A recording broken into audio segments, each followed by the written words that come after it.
श्रीलक्ष्मी श्रीमहालक्ष्मी क्षीरसागरकन्यका उत्तिष्ठ हरिसम्प्रीते भक्तानां भाग्यदायिनी।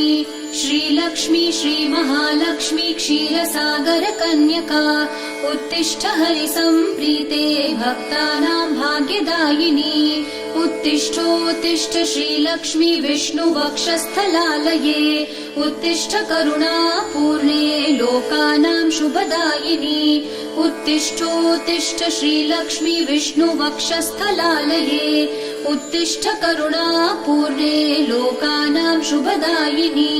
श्रीपद्ममध्यवसिते वरपद्मनेत्रे श्रीपद्महस्तचिरपूजित पद्मपादे श्रीपद्मजातजननी शुभपद्मवक्त्रे श्रीलक्ष्मी भक्तवरदे तव सुप्रभातम्।